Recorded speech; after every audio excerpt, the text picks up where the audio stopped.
Chị đó chị. Đó chị nè.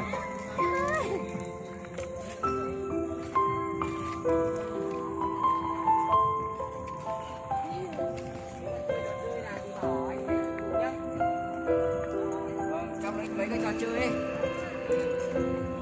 Anh nha. Đi chơi TikTok nhỉ? Đi. Đây là thực sự Khánh ấy. Nhớ xong à? Nó có gì này? Mấy tôi thanh cao à? À, đây thừa là không cao dòng sắp đấy, nó thanh cao gì ấy. Đây.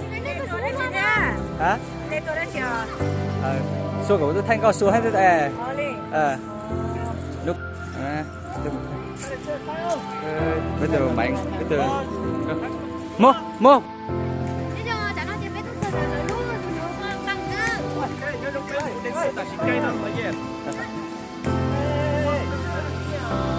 đứng nhá đua ho à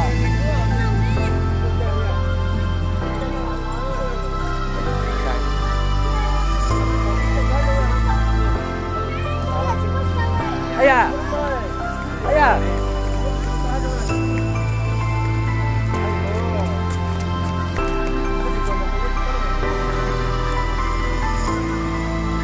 nak kata lu nak kecil dia. Ha. Quay hả mà? Nên sao tụi bây giờ đã. Nó cứ thay cao đó, tự tin là xuyên đấy. Này, dòng các cơ. Ở tụi nó này, sao có boy kìa. Ấy à. Phải chưa? Ai?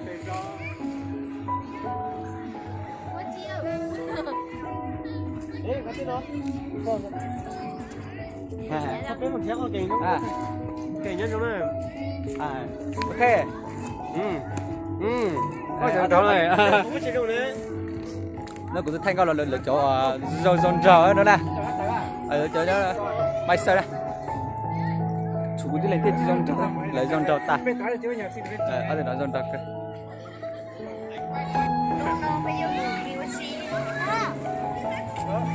Cho mới cho à. Nó nói chắc có cho tao cho hàng dồn rờ cái nào mới xua.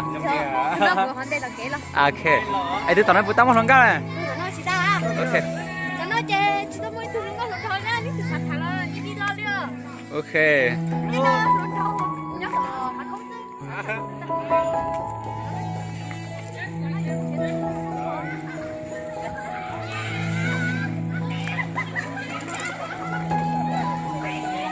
Ở trong hàng dọn chấp lời phải như này, nó mạch sơn. Nó yếm trâu, từ phải như yếm trâu. Ôi cha, mới chết đấy. Cô bỏ cái dọn trâu cây á. Không có đẹp lao mà. Với bỏ, không có đẹp lao mẹ thế mà. Mình đến gì cơ rồi? Bây giờ cứ cái gì đó anh số tụi mình là này. Thằng nào bên một bên đó. Ai da. Sát cờ đây, thanh coi nó rồi được. Muốn đây. Hả? Anh túc con này cái này. Tại con để xuống luôn nè.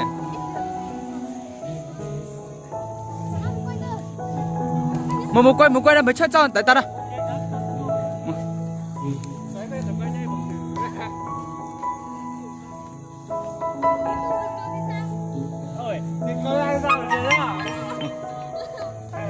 Ở sau cầm mua.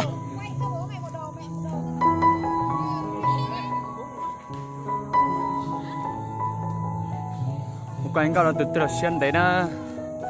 Quay bể có đó. Lúc có đó. Ô sáng cửa đây nó, của anh cao nó sáng cửa đây.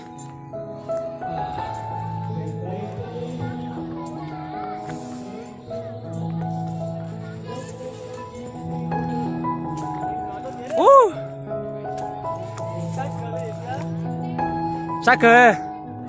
Đi đâu thế à?